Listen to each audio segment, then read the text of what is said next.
I learned early that silence was safer than hope. My 9th birthday proved it. Mom baked Adrian's favorite chocolate cake even though it was my day. Dad hung streamers in Vanessa's room because hers was next week anyway. Nobody remembered I'd asked for the astronomy book. Nobody remembered me at all. I sat in my room watching stars through my window, telling myself it didn't matter. But it did. Every ignored achievement, every dismissed dream carved deeper wounds. 30 years of being invisible left scars you couldn't see but always felt. Now sitting in my corner office at Sterling Marketing Group, I stared at the letter that changed everything. Dad's lawyer wanted a family meeting about the estate. My parents assumed I'd fall in line like always. They didn't know the quiet daughter they overlooked had become someone they couldn't ignore anymore. The girl who learned to be invisible had learned other things too. Patience, strategy, and how to document everything. My desk overlooked the city, glass and steel stretching toward clouds. Senior manager, the nameplate read. I'd earned it through 70-hour weeks and campaigns that doubled client revenue. Yet somehow it never felt like enough. Vivienne, the Henderson pitch was brilliant, my colleague Mason said, dropping files on my desk. His praise felt genuine, but I still waited for the other shoe to drop. Growing up conditioned you that way. Compliments always came with comparisons. Mom's voice echoed in my memory. That's nice, dear, but Adrian just made partner. I shook off the thought and focused on the quarterly reports. Numbers didn't lie or play favorites. They rewarded competence, not charm. My phone buzzed. Mom! My stomach tightened automatically, a Pavlovian response to 30 years of disappointment. Vivian, we're stopping by Sunday. Make sure you're home. No question if I had plans, no acknowledgement that I might be busy, just expectation wrapped in maternal authority. Sunday arrived with the punctuality of obligation. Mom swept into my apartment like she owned it, already critiquing the furniture placement. Dad followed, barely glancing up from his phone. You really should get a bigger place, Mom said, running her finger along my bookshelf. Adrian bought that gorgeous townhouse downtown. 4 bedrooms. I like my space, I replied, pouring coffee nobody would drink. And Vanessa just got promoted to VP, Dad added, finally looking up.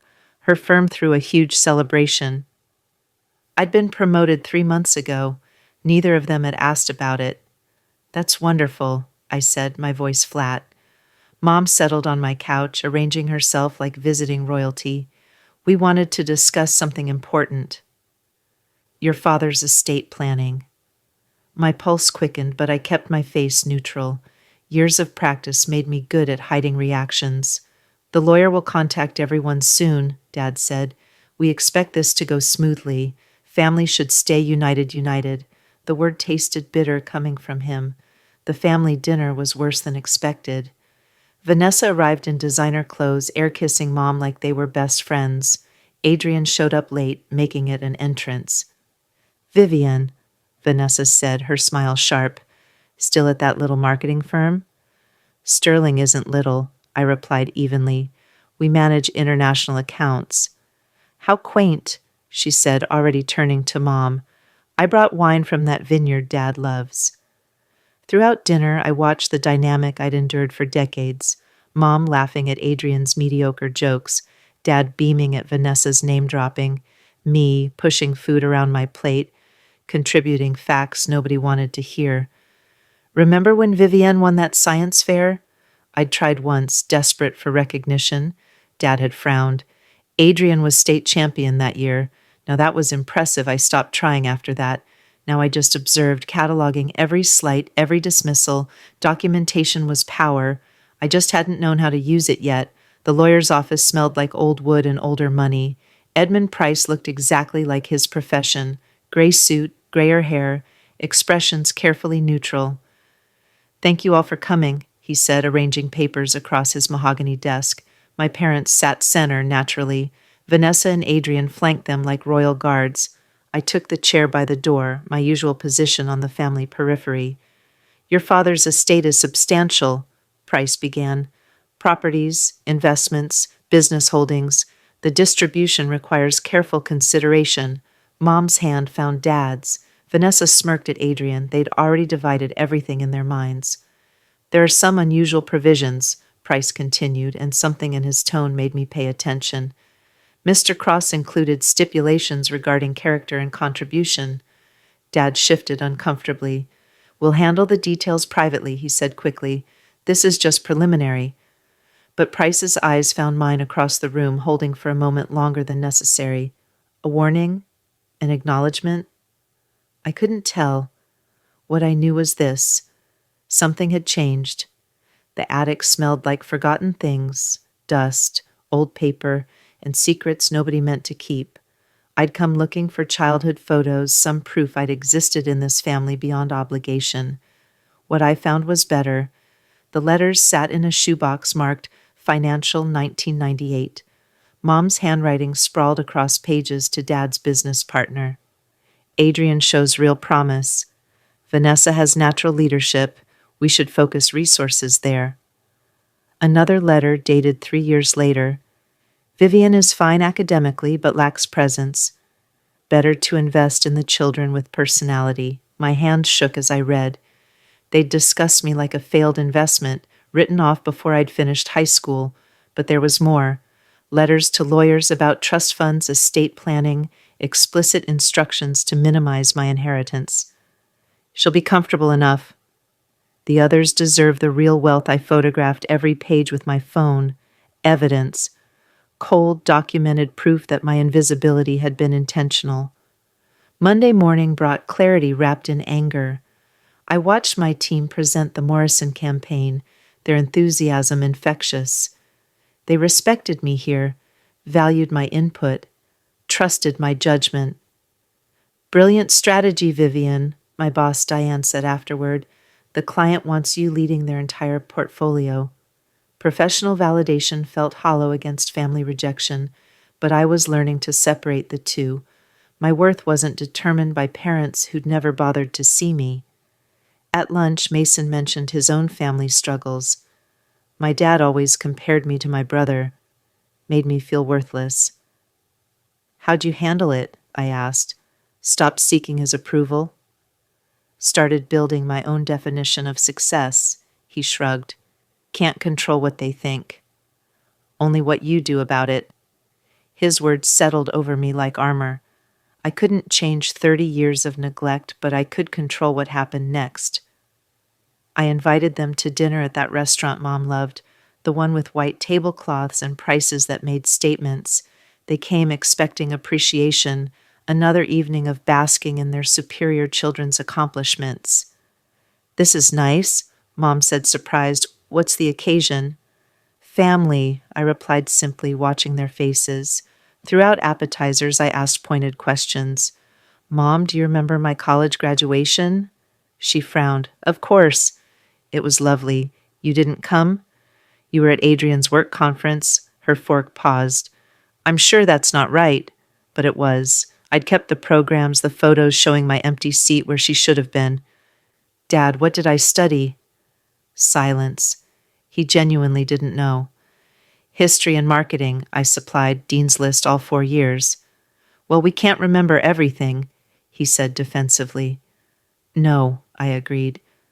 But you remember everything about Adrian and Vanessa. The tension crackled. They'd brushed me off before, but something in my tone warned this was different. Mrs. Chen had worked for my parents for 20 years. Small, efficient, she cleaned corners nobody else noticed and remembered things everyone else forgot. Miss Vivian, she said when I visited her small apartment. I wondered if you'd come. She poured tea with ceremony, her hands steady despite her age. Your parents, they talk freely around me, like I'm furniture. I waited. I hear things, she continued, about wills, about money. About which children matter. Her eyes met mine. You matter, Miss Vivian. Always did. They just couldn't see it. She disappeared into her bedroom, returning with a folder. I kept copies. Thought someday you might need proof inside were documents I'd never seen.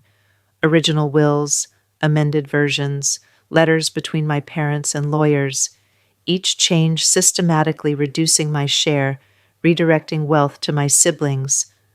Why? I whispered. She shrugged. Some parents see what they want. Loud children get attention. Quiet ones get forgotten. But quiet doesn't mean weak. The financial records painted a damning picture. Adrian's business ventures, 5 failures, all funded by Dad. Total losses exceeded $800,000. Vanessa's investments, luxury purchases, and bad decisions, covered repeatedly by family money. $300,000 minimum. My contribution, student loans I'd repaid myself, career I'd built alone, not $1 of family money requested or given. The ledgers sat in Dad's study, untouched for years. Mrs. Chen had known where he kept the keys. Each page documented what I'd suspected. My siblings weren't successful. They were subsidized. Their accomplishments were purchased. Mine were earned. I photographed everything, building a file that told the truth numbers couldn't hide. Competence versus entitlement. Responsibility versus recklessness. 30 years of being overlooked had made me careful, thorough, independent. Everything they'd denied me had forged something they couldn't break. The argument erupted over something trivial, where to hold Dad's birthday dinner, but trivial triggers had always exposed deeper truths. Vivian thinks her opinion matters, Vanessa sneered, like she's actually part of this family. I'd learned to ignore provocations, reactions gave them power. I am part of this family, I said calmly, whether you acknowledge it or not. You've always been so sensitive, Mom sighed. Nobody's excluding you. Aren't you? I pulled out my phone, scrolling through calendar invitations I'd never received. Vanessa's engagement party, Adrian's housewarming, your anniversary cruise, all family events. None included me. Adrian rolled his eyes. Maybe if you made an effort to be more involved. I tried for 25 years, I interrupted, my voice still level. You made it clear I wasn't wanted. The room fell silent. They'd never heard me push back before. This is ridiculous, Dad said. We're family. Act like it. But his definition of family apparently had conditions, ones I'd never met. The Henderson campaign launched on Tuesday, and within 48 hours, we'd exceeded projections by 30%. Diane called me to her office, beaming. The client wants to feature you in their annual report. Your strategy revolutionized their market approach. Recognition felt surreal after decades of dismissal. My team celebrated with champagne. Mason raised his glass. To Vivienne, who proves quiet brilliance beats loud mediocrity every time. Later, my phone buzzed with messages. Colleagues congratulating me. Clients requesting meetings. Professional respect I'd earned through competence, not connections. Not one message from family. When the industry magazine published the feature article, Marketing Maverick Vivian Cross Reshapes Digital Strategy, I sent copies to my parents. They never mentioned receiving them. Success outside their definition apparently didn't count. But it counted to me, and increasingly that was enough. Sunday brunch at my parents' house felt like theater.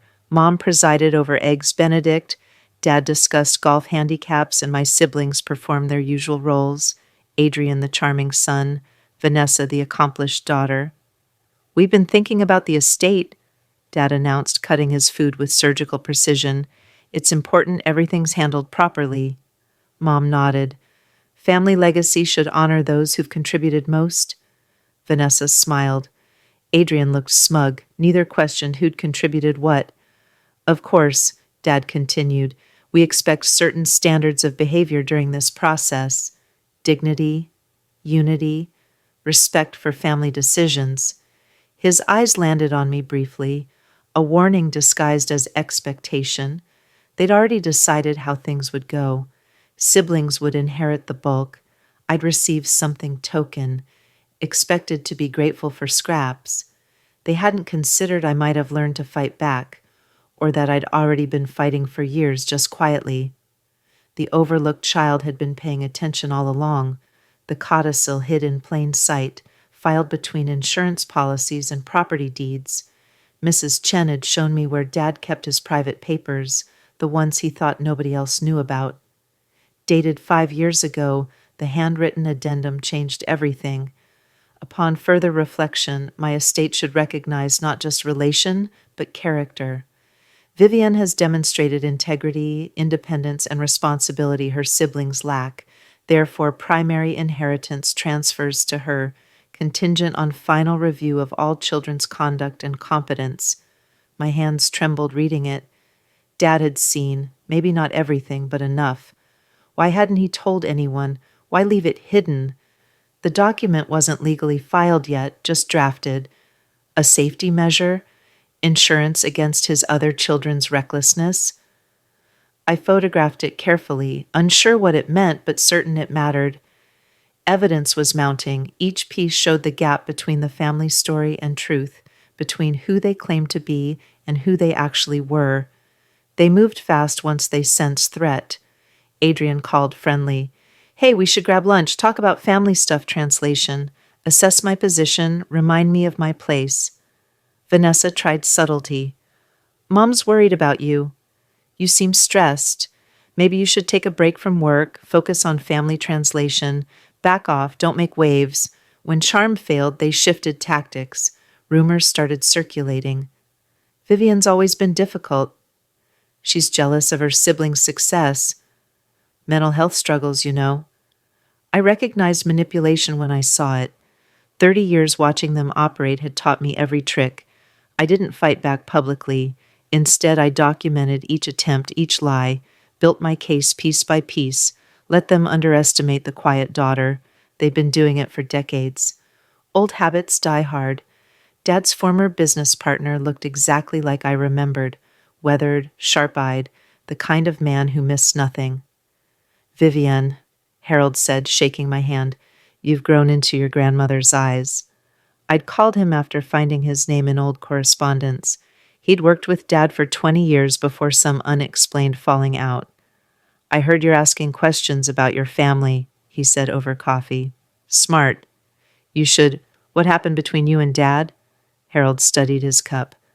I disagreed with how he treated you. Told him he was making a mistake, favoring flash over substance. He looked up. Your father preferred children who reflected his ego. Adrian's charm, Vanessa's social climbing. You reminded him of his mother, brilliant, principled, quiet. He never understood her either. You knew my grandmother? She taught me accounting. Brilliant woman, left everything to charity because her children disappointed her. He slid a folder across the table. She'd be proud of you. The moral weight pressed heavier than I expected.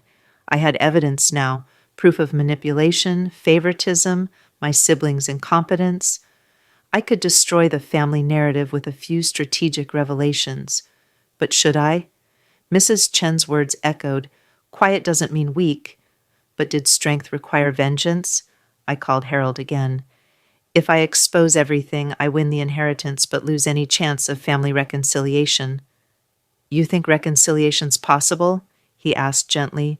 After 30 years? I didn't answer. Vivienne, some fights aren't about winning, he continued. They're about refusing to lose yourself. Stand up for truth without becoming cruel. That's real victory. I thought about who I wanted to be.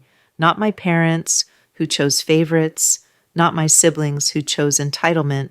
Someone who chose integrity, even when it was harder. The question wasn't whether to fight, it was how to fight without becoming what I despised. The discovery hit like ice water. I'd been reviewing property deeds when I noticed the dates. 3 months ago, Dad had transferred the beach house, worth nearly $2 million, to Adrian. 6 weeks ago, the investment portfolio shifted primarily to Vanessa. They weren't planning to contest the will. They were emptying the estate before probate. I pulled up bank records Mrs. Chen had copied, systematic transfers carefully documented to appear legitimate, gifts to children, family support, all legal, all strategic, all designed to ensure I got nothing regardless of what the will said. My hands shook with rage. They'd planned this, discussed it, executed it while pretending family unity mattered. The quiet daughter they'd overlooked had become a problem they'd decided to erase. But they'd made one mistake. They'd underestimated my documentation skills. Every transfer, every conversation, every manipulation. I had records, and I'd learned from the best corporate strategists in marketing. I knew how to tell a story that couldn't be ignored. Mrs. Chen's voice shook when she called. "Miss Vivian, I found something. You need to come now. I drove faster than I should have, my mind racing through possibilities." She met me at the door, her usual composure cracked. I was cleaning the attic. Behind the insulation, there was a box inside lay treasures I'd forgotten existed. My grandmother's jewelry, the pieces I'd loved as a child, thinking they were lost. Letters she'd written to me before she died, hidden away, and a sealed envelope marked, "For Vivian only." My grandmother's handwriting. Inside, a letter dated a week before her death. "My darling girl, if you're reading this, they've kept it from you, as I feared. Your parents lack the character to appreciate yours. This jewelry is yours, as is the trust fund I established separate from your father. The lawyers know. Don't let them steal what's rightfully yours. You were always my favorite." The one who reminded me why integrity matters. I wept then, Mrs. Chen's arm around my shoulders. Someone had seen me. Someone had valued me. And she'd protected me even after death. The Industry Awards Gala felt surreal. I wore grandmother's pearls, their weight a reminder of where I came from and who I'd become. "And the Marketing Excellence Award goes to Vivian Cross for the Henderson Digital Revolution campaign," the announcer proclaimed. The room erupted in applause.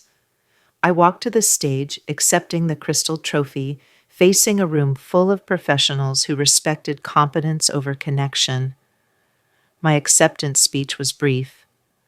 "This award represents something bigger than professional achievement. It proves that quiet work speaks louder than loud words, that integrity outlasts entitlement, that being overlooked doesn't mean being worthless." The standing ovation felt like vindication. Afterward, colleagues surrounded me. Clients requested meetings.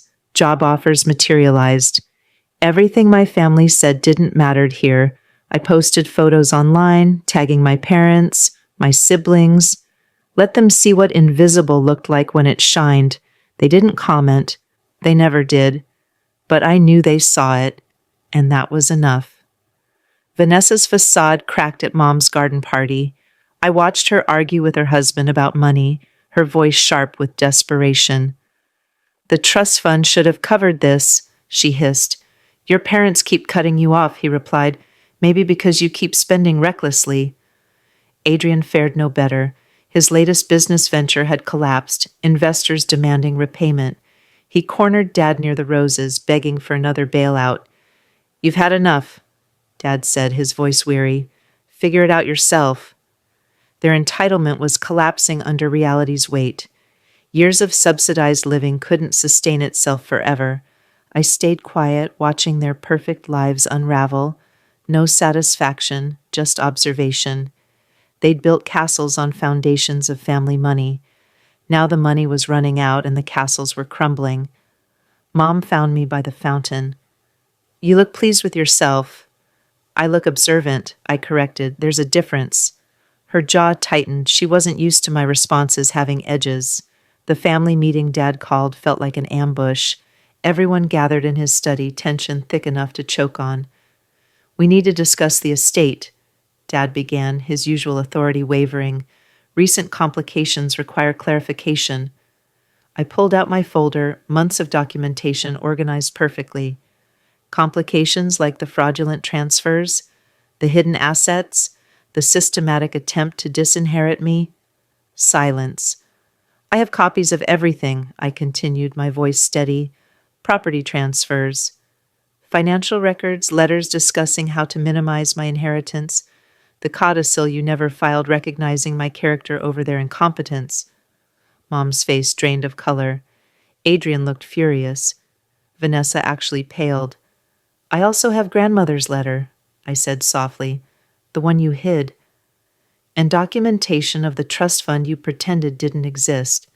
Dad's hands shook slightly. "Where did you—" "It doesn't matter where. What matters is the truth. You've spent 30 years pretending I didn't matter.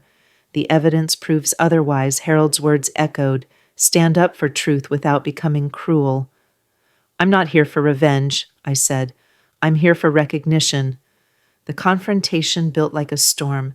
Everything unsaid for 30 years poured out in my parents' living room, the nice furniture and expensive art bearing witness to family dysfunction.